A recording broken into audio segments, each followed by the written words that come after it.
We house them across the organization, though quite frankly, we could better utilize them to inform our decisions.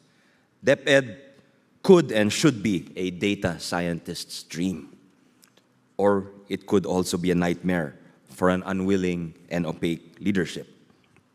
Assuming we collect data correctly, these numbers could lead us and could be linked together.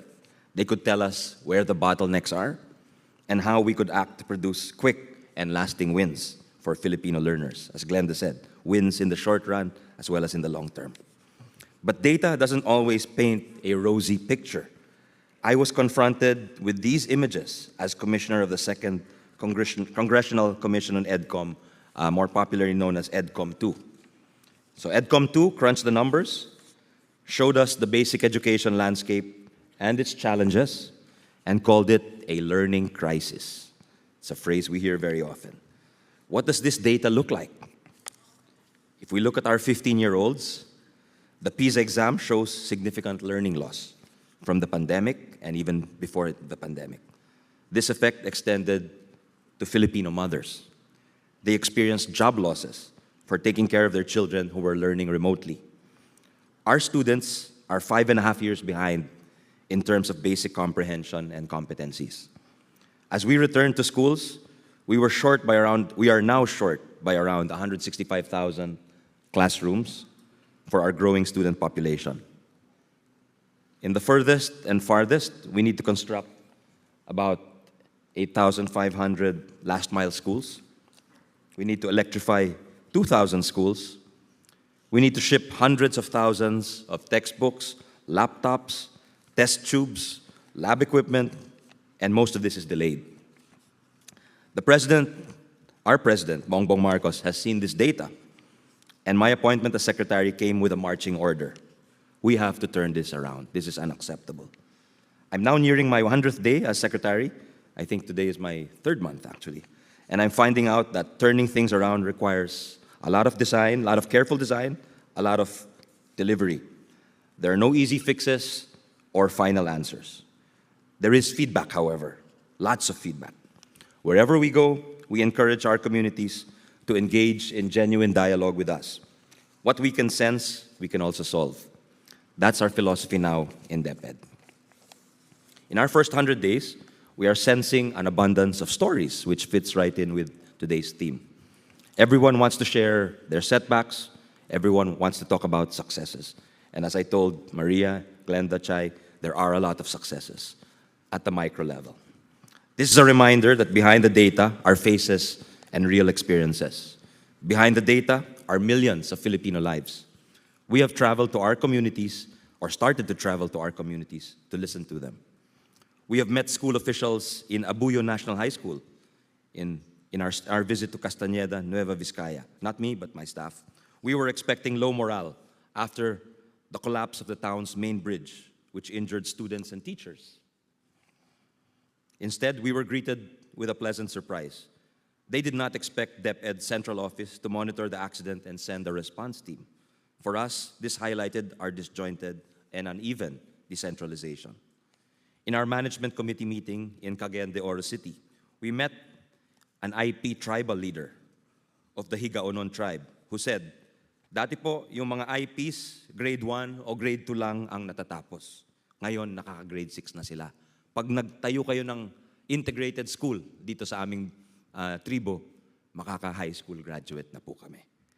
So that was clear to us. Our last and the least deserve more attention, no matter the pride in that leader's voice. In our recently opened National Academy of Sports, or NAS, students are only starting to stream in after the pandemic. Imagine learning sports online. I visited the Tarlac campus with our golden boy, Olympian Carlos Yulo. He reminisced about his early days in Palarong Pambansa. We assured him that we will continue to select and hone young talent like him through the academy. So you can imagine the kids were inspired that day.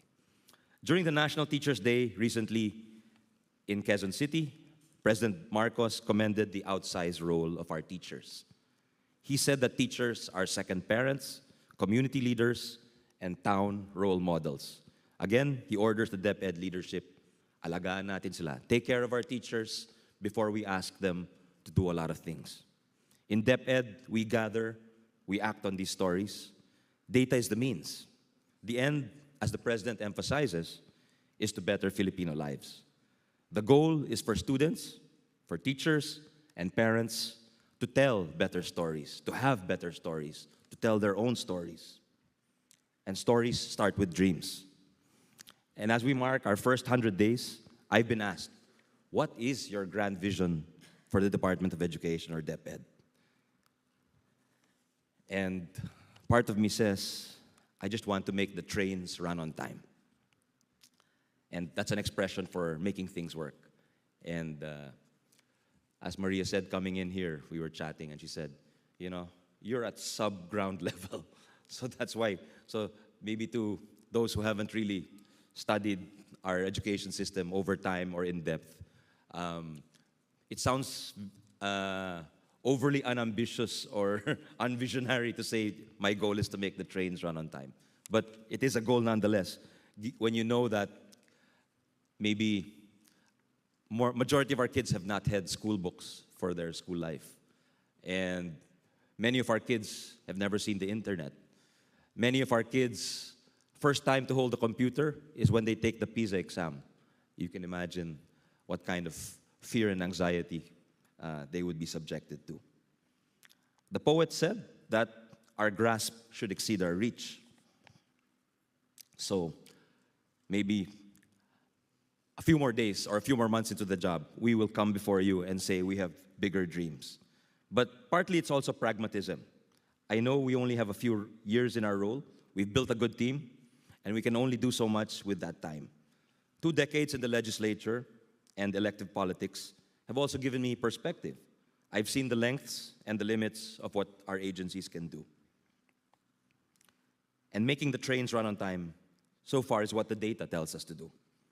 We're often cited as having one of the biggest budgets in the bureaucracy. That's perhaps just half of the equation. The other half is how and where we spend the budget to put things in order. I've always believed that the promise of governance is reliability. We're spending our budget on early procurement, and the data tells us that textbooks and materials are delayed. The timeline has to be moved up. We have a dedicated team of lawyers and process managers who are putting these train tracks in place. Earlier, faster, sturdier, more reliable. We're spending our resources on construction of classrooms. We're not just talking about the budget here, but also time. This is time to align with the Department of Public Works and Congress so we could move in lockstep with the various districts all over the country. It is time to coordinate with the Department of Energy so they can hand off our energized classrooms to electric cooperatives. It is time to regroup with the PPP, or Public-Private Partnership Center, to see what models are available for us to fast-track our infrastructure needs. This is the painstaking work of being in the executive. We're making sure the other train drivers are side by side with us in the control panel. We cannot lose any more time, given the urgency of the tasks at hand. Our nation's demographic window is expected to start closing in 2 decades or so. The nation will be older and will age faster.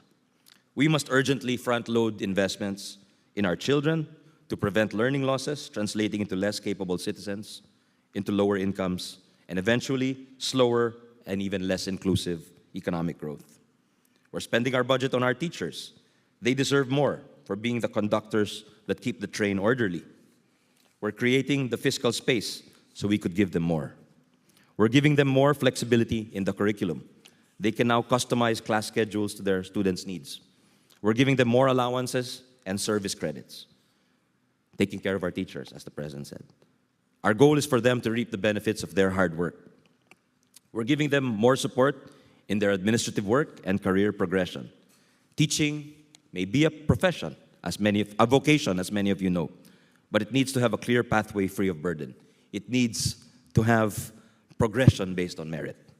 Most importantly, we're spending the budget on our students. Our train passengers deserve the best journey to become global Filipino citizens. We hope to give them complete resources, including access to the proper learning materials and technology, to help better prepare them for the future of work. We hope to build the right recovery programs to make up for learning loss.